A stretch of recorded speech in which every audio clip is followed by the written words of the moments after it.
चलिए देखिए त्रिज्यखंड के बारे में देखेंगे, लेकिन उसमें मैं 12.2 में देखा, अभ्यास 12.2 में देखा तो उसमें त्रिज्यखंड की बात बोला गया था। नहीं, उस समय लग रहा है कि त्रिज्यखंड वाला फॉर्मूला नहीं बताए थे, नहीं यूट्यूब पे नहीं बताए थे।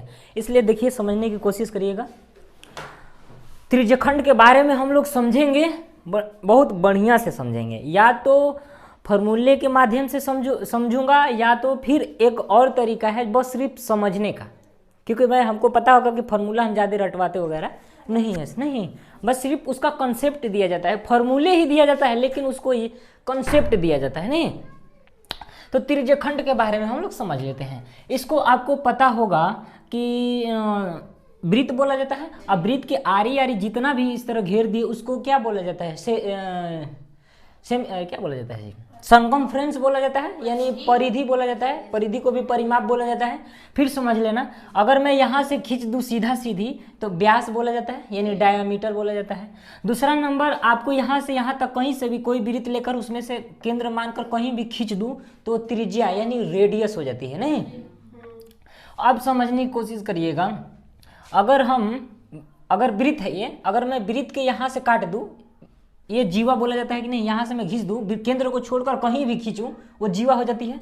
और जीवा को इंग्लिश में बोला जाता है कोड। कोड मीन्स क्या होता है, जीवा होता है। ठीक है, और देखिए त्रिज्यखंड क्या होता है, सेक्टर मीन्स क्या होता है, त्रिज्यखंड होता है। बंद कर देखिए, तो देखो फिर मैंने बोला जीवा को क्या बोला जाता है, बोलो जीवा को इंग्लिश में क्या बोला जाता है, कोड। कोड मीन्स क्या होता है, जीवा होता है ना। कोड मीन्स क्या होता है, जीवा होता है। अब हम लोग सेक्टर की बात करें तो सेक्टर मीन्स क्या होता है, त्रिज्यखंड होती है। त्रिज्यखंड का मैटर दिया है, इसलिए मैं सोचा कि इसका बेसिक बात है यही बताऊंगा तभी समझ में आएगा, नहीं तो डायरेक्ट फार्मूला रखूंगा तो नहीं समझ में आएगी। ठीक ना, बात समझने की कोशिश करना। त्रिज्यखंड की बात हो रहा है तो त्रिज्यखंड समझते हैं किसे कहते हैं। देखिएगा, हम इसको बंद कर देते हैं तो आपको लग रहा है कि ये से पूरा वृत्त बन रही है और वृत्त का व्यास बन रही है। मैं यहाँ से खींच दूँ और करके यहाँ डॉटेड डॉटेड मिला दूँ तो आपको पता होगा कि डायामीटर बनेगा, बनेगा कि नहीं। मैं इसको मिटा दिया, देखो मिटा दिया कि नहीं, देखो इसको मान लो मिटा दिया। आई फिर यहाँ से भी तो वृत्त की त्रिज्या होगी, ये भी वृत्त की त्रिज्या और ये भी वृत्त की त्रिज्या होगी कि नहीं, बोलिए। मैंने आपको बताया था कि इसको चाप बोला जाता है, बताए थे। चाप को कैसे दर्शाया जाता है, ए बी लिख लेना और इस पर इस तरह कर लेना, चाप हो जाती है। तो किसे कहते हैं ये समझ लेते हैं। तो देखो वृत्त के दो त्रिज्या है कि नहीं, एक ये त्रिज्या एक ये त्रिज्या है। देखो वृत्त है कि नहीं है, वृत्त को देखो किसे कहते हैं समझना है, खाली इसी के माध्यम से समझाऊंगा, कुछ इससे बाहर कुछ नहीं बोलूंगा। देखो वृत्त के दो त्रिज्या, वृत्त के दो त्रिज्या और उनके चाप द्वारा घिरी हुई एक बंद आकृति, दो त्रिज्या और उनके चाप द्वारा घिरी हुई एक बंद आकृति, घिरी हुई एक बंद आकृति क्या कहलाती है, त्रिज्यखंड कहलाती है। क्या ठीक है, फिर एक बार समझो। वृत्त के दो त्रिज्या, ठीक ना, वृत्त के दो त्रिज्या और उनके चाप द्वारा, ये चाप है कि नहीं, घिरी हुई एक बंद आकृति हो गया कि नहीं। तो दो त्रिज्या उनके चाप द्वारा घिरी हुई एक बंद आकृति क्या कहलाती है, त्रिज्यखंड कहलाती है, यानी सेक्टर कहलाती है। बात समझ में आई। चलो अब हम लोग क्या करते हैं, इसका फॉर्मूला बनाते हैं। कैसे बनेगा देखो, इसे मैं मिटा देता हूँ। त्रिज्यखंड, देखो त्रिज्यखंड का मैं फॉर्मूला बना रहा हूँ, ठीक है। अच्छा एक बात बताइएगा, अगर हम रोटी एक सीधी लेते हैं, उस तरह इस तरह चिप्पी मारते हैं और निकालते हैं तो कहते हैं कि ये छोटका मतलब रोटियाँ है, उसी का छोटका रोटी है कि नहीं। त्रिज्या जैसे वैसा है, इसको बोल रहे हैं कि छोटका त्रिज्यखंड है। तो जो अब बचेगा वो क्या होगा, बड़का त्रिज्यखंड होगा, यानी दीर्घवृत्तखंड होगा कि नहीं। बात समझ में आई। चलो तो हम पहले, छोटा है तो लघु बोल दो, लघु त्रिज्यखंड, त्रिज्यखंड का फॉर्मूला समझेंगे। दो तरीके से फॉर्मूला हम लोग समझेंगे, जो आपको आसान लगेगा वैसे बना लीजिएगा। चलिए मैं क्या करता हूँ, अब फिर यहाँ पे दीर्घ, यहाँ पे लिख दूँ क्या, दीर्घ वाला यहाँ पर फॉर्मूला बना लूँगा। ये दीर्घ त्रिज्यखंड लिख दूँ, त्रिज्य खंड लिख देता हूँ बराबर, ये लघु था, ये वाला लघु है और ये वाला क्या है। अच्छा, यहाँ पे त्रिज्य खंड का क्या लिखना है, क्षेत्रफल। क्या लिखना है, क्षेत्रफल। तो यहाँ पे भी क्या लिखना है, क्षेत्रफल, क्योंकि हम लोग पहले क्या बात का क्षेत्रफल। चलिए हम लोग इसका क्या करते हैं कि क्षेत्रफल का फॉर्मूला लगाते हैं। मतलब कैसे निकलेगा त्रिज्यखंड का, लघु त्रिज्यखंड का क्षेत्रफल का फॉर्मूला क्या होती है समझेंगे, ठीक है। चलो हम क्या करते हैं, आपको मान लेते हैं कि एक एंगल बनेगा थीटा, ठीक है। यहाँ पे क्या बनेगा, एंगल थीटा बनेगा। अब देखो क्या करते हैं, फॉर्मूला बनाते हैं। आपको पता होगा कि है वृत्त का है जितना है। अच्छा एक बात बताओ, है वृत्त का है क्षेत्रफल है कि नहीं, पूरा पूरा का बात समझो। वृत्त का क्षेत्रफल है और क्षेत्रफल में से नहीं ये काट रहा हूँ त्रिज्य को वाला। तो आप एक काम करना है, इसको यहाँ पे मैं वृत्त करके यहाँ से मैं यहाँ ये वाली यहाँ का वाला यहाँ लिख दिया, ठीक है। इसके बराबर ये है, समझना। अब क्या होती है कि इसका क्षेत्रफल निकालना है। तो क्षेत्रफल क्या होती है बताइए, पाई आर स्क्वायर होती है कि नहीं। अच्छा एक बात हमें बताइएगा, पाई आर स्क्वायर हो गया। अब हमें क्या करना है कि अब क्या करना है, क्योंकि ये यहाँ थीटा एंगल है, कितना है, थीटा है, तो थीटा लिख देंगे, ठीक है। अच्छा एक बात बताइए, छोड़ थीटा नहीं लिखो।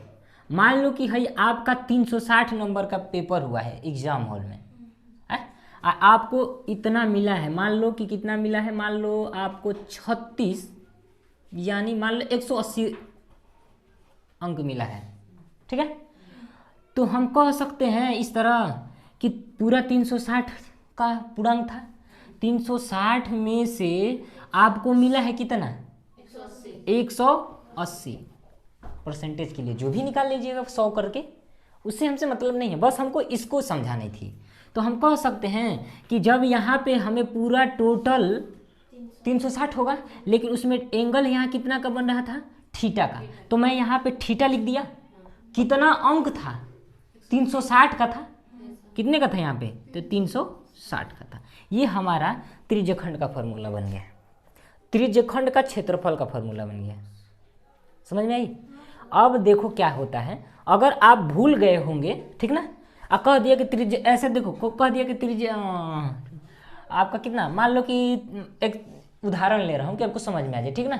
बोलेगा ना कि क्या बोलेगा मान लीजिएगा कि बोल दिया कि एक वृत्त की नहीं, हाँ वृत्त की त्रिज्या कितनी है, 7 सेंटीमीटर है, ठीक ना।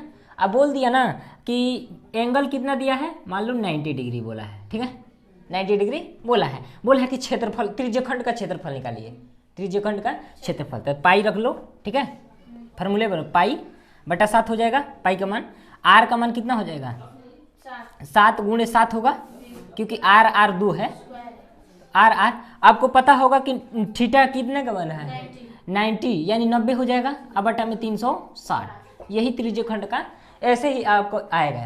तो यहाँ से 7 से 7 कैंसिल कर लो, 9 से काटोगे तो 4 बार में कटेगा, 2 से काटो तो 11 बार में, 2 से काटो तो 2 बार में, 1177 बाई कितना हो जाएगा 2, जो भी आएगा आंसर हो जाएगा। बस समझ में आई।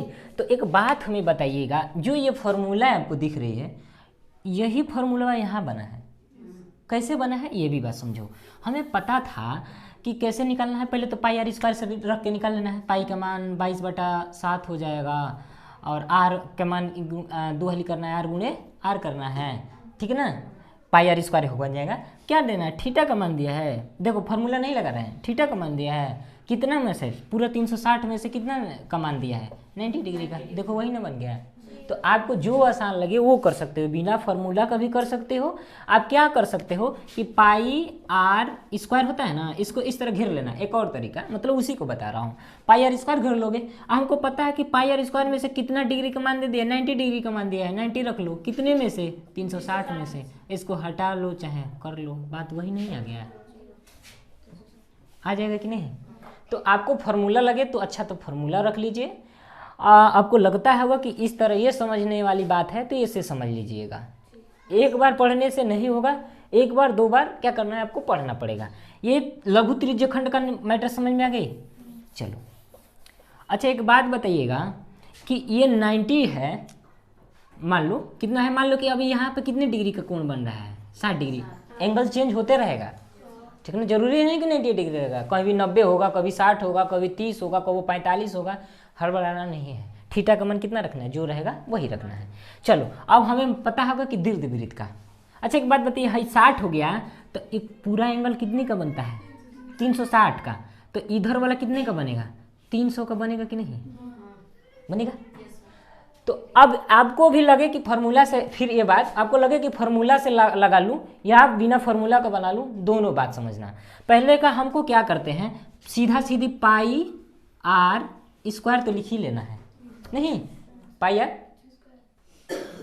आर स्क्वायर तो हमें सीधा सीधे लिख लेना है, बात समझ में आई, पाई आर स्क्वायर लिख लेना है। अब हमको पता है कि 360 अंक का तो पूर्णांक हमेशा रहेगा कि नहीं। अब हमें बात कर रहा है कि पूरा कितने डिग्री का बनता है, 360 डिग्री का, 360 डिग्री का, 360 डिग्री का बन गया। हाँ माइनस क्या हो जाएगा, थीटा। कैसे बता रहा हूँ समझो। मैंने एक बात बताया कि ये 60 है तो पूरा कितना का बनेगा, 360 का बनेगा। पाई का उसी तरह है, पाई आर स्क्वायर मैंने रख दिया, यहाँ पे इंटू कर लो। यहाँ पे मैंने 360 माइनस थीटा रखा था, तो यहाँ निकाला था तो कितना आया था 300। और यहाँ देखो 360 और माइनस थीटा का मान कितना दिया है 60, अब बटा में पूरा 360 है कि नहीं। तो अच्छा एक बताओ, 360 में से 60 घटाएं तो कितना बचेगा, देखो 300।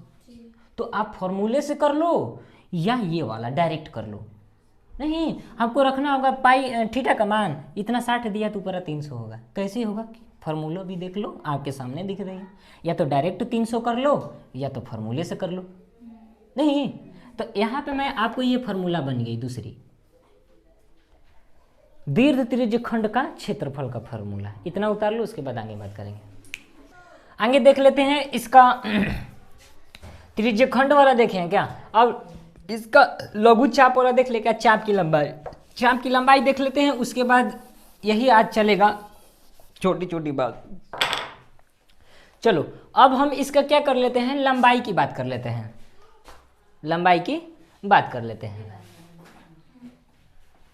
लेकिन बाद में बात करते हैं लंबाई की। इसके पहले हम समझ लेते हैं और आगे बात। अब हम लोग इसमें समझ लेते हैं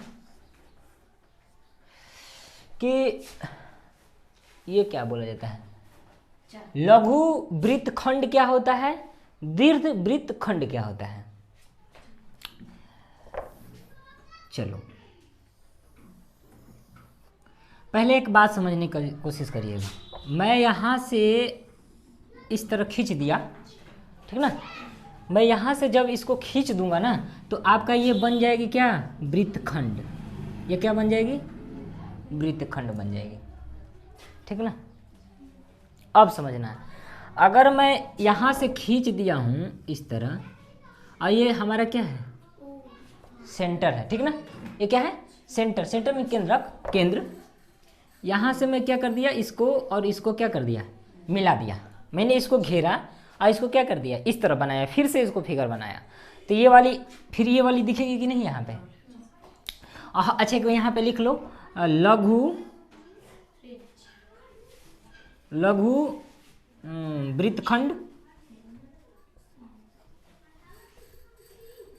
वृत्तखंड का क्षेत्रफल बराबर, यहाँ लिख लो दीर्घ वृत्तखंड का क्षेत्रफल। चलो अब सब बात समझ में आई।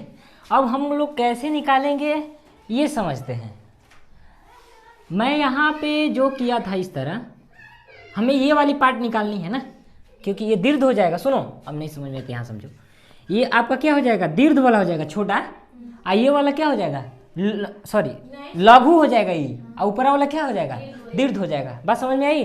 खंड है, वृत्त का एगो खंड है, उसी को क्या बोला जाता है, वृत्त का, सॉरी लघु का नहीं, वृत्त का एगो क्या है, खंड है। खंड मैंने उसका पार्ट निकाल दिया, वही खंड हो जाती है। तो कैसे निकालूंगा इसको, फार्मूला समझो। ये वाली मैटर हमें निकालनी है, ये वाली, ये जो दिख रही है ना नीचे यहाँ पे,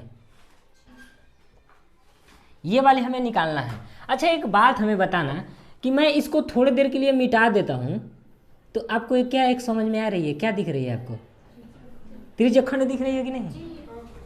तो मैं क्या करता हूँ, ये त्रिज्यखंड में से हाई आपको क्या दिख रही है, त्रिभुज दिख रही है कि नहीं, इस त्रिभुजवा को निकाल देता हूँ। ये आपका क्या है, त्रिज्यखंड है, त्रिज्यखंड है कि नहीं, दो त्रिज्या है उनके चाप है कि नहीं, तो इन दोनों त्रिज्यखंड, तो खंड यहाँ पे लिख लूँगा। इस त्रिभुजवा को मैं निकाल दूंगा, इस त्रिभुजवा को देखो क्या कर रही है, मैं निकाल दिया, इस त्रिभुज को क्या किया, निकाल दिया, तो है ना बचा है सिर्फ, तो निकाल देते हैं। तो त्रिज्यखंड का क्षेत्रफल क्या होता है बताइए, यहाँ पे लिख दूँ क्या त्रिज्यखंड का क्षेत्रफल, त्रिज्यखंड का क्षेत्रफल, त्रिज्यखंड का क्षेत्रफल ये पीछे वाला नहीं, अच्छा लो ना मत समझ में, भाड़ में जाओ। देखो पाई आर स्क्वायर थीटा बटा में 360 होता है कि नहीं, ये पूरा त्रिज्यखंड में से ये वृत्त का त्रिभुज निकाल देता हूँ, निकालने का मतलब माइनस, निकाल देता हूँ तो क्या ये वाला नहीं बचेगी, ये वाला नहीं बचेगी, इसको मैंने निकाल दिया, इसको क्या किया, निकाल के फेंक दिया, तो यही नहीं बचेगी। आप सीधा सीधी लगाओ कि है पूरा में से हई वाला निकाल दिया तो यही ना बच रहा है। तो हम ये आपको देख रही होगी कि एक त्रिभुज बन रही है, देखो जी आपको ये क्या बन रही है, त्रिभुज बन रही है कि नहीं। अच्छा एक बात बताइएगा, हम इसको कुछ मान लेते हैं इस तरह, ठीक है, अच्छा छोड़ो ना, ये वृत्त की त्रिज्या थी कि नहीं, तो इसको आर मान लेता हूँ, इसको आर मान लूँगा कि नहीं, ये देखो वृत्त की त्रिज्या है कि नहीं दोनों, तो इसको आर मान लिया, इसको आर मान लिया। अब फॉर्मूला क्या होती है, 1/2 आर आर, आर का स्क्वायर, और यहाँ पे जो थीटा बनेगा, यहाँ पे आपका फॉर्मूला हो जाएगा साइन थीटा, और समझ में आई। और थीटा की जगह अब कुछ भी एंगल दिख रही है ना यहाँ पे, दिख रही है ना यहाँ पे, देखो यहाँ पे जो भी आपको बनेगा, देखो फार्मूला कैसे बना, 1/2 त्रिभुज का क्षेत्रफल क्या होता है। अच्छा एक बात बताना, समकोण है तो ये आर बना, ये आर बना, नहीं बताइए, तो ये क्या हो जाती है 1/2, इसका क्या करना है स्क्वायर और साइन थीटा लगा लेना है, यहाँ पे 90 डिग्री है वाह, थीटा की जगह अब कुछ भी हो सकती है, वह समझ में आई। तो इसका एक फार्मूला बन गया, समझ में आया कि नहीं, बताओ जनता, समझ में आया कि नहीं आया। चलो तो इसका फार्मूला आपका बन गया। अब देखते हैं आगे कि दीर्घवृत्त खंड का क्षेत्रफल क्या होता है, ठीक है ना। अब मैं क्या करता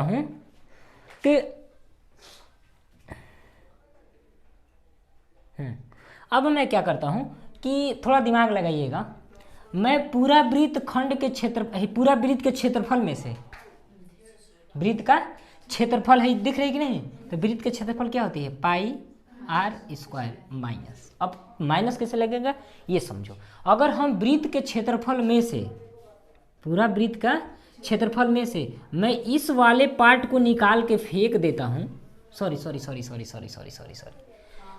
नहीं निकाल के कहीं फेंकोगे, देखो यहाँ अगर मैं पूरा वृत्त के क्षेत्रफल में से ये लघु वाला निकाल के फेंक देता हूँ तो क्या यहाँ से पूरा सीधा सीधी ना बचेगा, नहीं। अगर हम पूरा वृत्त का क्षेत्रफल है ना, अब मैं इसको क्या कर रहा हूँ खा जा रहा हूँ, खा गया, तो आप इस तरह आपको कुछ दिख रही है क्या कि दीर्घवृत्त खंड बन रहा है, नहीं बना है कि नहीं। तो इसको मैंने जब निकाला इसको, तो इसको निकालने का फॉर्मूला यही ना था, बोलो इसको मैं निकाला था, इसको मैंने निकाला तो फॉर्मूला ये आया, तो इसको मैं निकाला तो इसका फॉर्मूला है ना था। तो वृत्त का क्षेत्रफल पाई आर स्क्वायर में से लघु वृत्त खंड का क्षेत्रफल क्या करना है घटा लेना है, ये वाला ना लघु वृत्त खंड का क्षेत्रफल। समझ में आया इतना बात, कैसे फिर से समझो। अगर मैं देखा इस तरह समझो, पूरा वृत्त के क्षेत्रफल में से हमें तो एक बात बताइए, इसको मत देखिएगा, आपको ये कंफ्यूज करेगा, नहीं ये आपको क्या करेगा कंफ्यूज करेगा, नहीं। आप देखो पूरा वृत्त के क्षेत्रफल में से इसको मैं निकाल देता हूँ तो है ना जी दीर्घ बचेगा, है ना बोले थे कि है लघु बनेगा, है क्या बनेगा दीर्घ बनेगा, यही ना बोले थे। तो है ये वाला निकालने का फॉर्मूला है, आपको यह लिखे हैं नहीं है। तो अब आपको समझ में आ रहा होगा ना, पहले तो पाई आर स्क्वायर रखना पड़ेगा, है जो लघु वृत्त खंड का क्षेत्रफल, वृत्त खंड लिखे जी लघु वृत्त, हाँ लघु वृत्त खंड का क्षेत्रफल निकालना पड़ेगा। लघु वृत्त खंड का क्षेत्रफल निकालने का फॉर्मूला है, ये रखना पड़ेगा आपको। पूरा यहाँ पे लिया कि सेटअप करना पड़ेगा आपको। एक बात बताऊँ, जब हल करोगे ना तो लघु वाला पूछेगा, दीर्घ वाला पूछेगा ठीक ना। तो लघु वाला तो है क्या निकाल लिया, मान लो कि आ गया कुछ भी, मान लो कि 560 आ गया, अब पूछ लिया कि दीर्घ वृत्त वाला, तो पाई आर स्क्वायर लिखना है नहीं, अब -560 कर लेना है, हो जाएगा आपका आसान। कैसे? क्योंकि इसको तो पहले ऊपर ही हल कर लिए थे, उसको तो पहले ऊपर ही हल कर लिए थे। दोनों देगा, लघु वाला भी देगा और दीर्घ वाला भी देगा। तो लघु वाला देगा तो लघु वाला तो ऊपर निकाले हैं ना भैया, मान लो 560 आया है, तो यही फॉर्मूला में फिर यहाँ रख के 560 निकालूँ, उससे बढ़िया कि 560 ये ना रख लूँ, बस समझ में। तो यहाँ पे आपको क्या करना पड़ेगा, इस फॉर्मूले का निर्माण हुआ, ठीक ना। इसको हल करो, लिखो, अरे हल करो नहीं, लिखो पहले हो गया। अब देख लेते हैं, अब यहीं से अब ये 2 फॉर्मूला और बनेगा और उसके बाद आपका क्या प्रश्नावली स्टार्ट हो जाएगा। चलो अब हम लोग समझ लेते हैं क्या लघु, देखिए लघु चाप की लंबाई और दीर्घ चाप की लंबाई क्या करते हैं, निकालते हैं फॉर्मूला। कुछ नहीं है, हुब टू वही है, आपको संकोचने की बात नहीं है। लघु चाप की लंबाई लिखिए, देखिए लघु चाप नहीं, लघु चाप की लंबाई ना जी, लघु चाप की, यही ना जी, ये क्या बोल रहे प्रीति को, लघु चाप की लंबाई बराबर क्या होती है, और दीर्घ चाप की लंबाई नहीं जी, दीर्घ चाप की लंबाई, समझो। अच्छा एक बात बताओ, चाप की लंबाई भाई, दीर्घ वृत्त पूरा ये वाला नहीं ना फॉर्मूला बना है जी, पूरा ये क्या बोलते हैं, चाप है ना, हाँ। लघु चाप की लंबाई क्या बोला जाता है, दीर्घ चाप की लंबाई क्या होता है। तो देखो हमें तो भाई फॉर्मूला में हमको कुछ डाउट लग रहा है,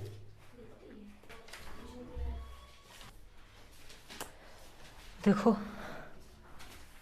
लघु चाप की लंबाई और दीर्घ चाप की लंबाई क्या फॉर्मूला क्या होता है, आपको पूरा क्या करना है, वृत्त का क्या होता है, परिधि 2πr, वृत्त का परिधि, चाप की लंबाई का मतलब लंबाई क्या होती है, परिधि ना होती है जी, लंबाई क्या होती है, परिधि होती है। तो देखो परिधि का फॉर्मूला क्या होता है, 2πr लिख लेना है।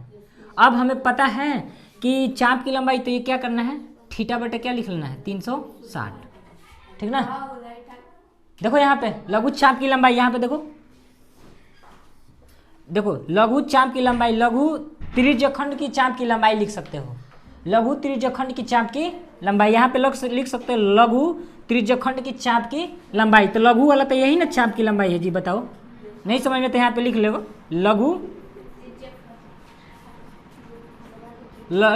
त्रिज्यखंड नहीं, त्रिज्यखंड,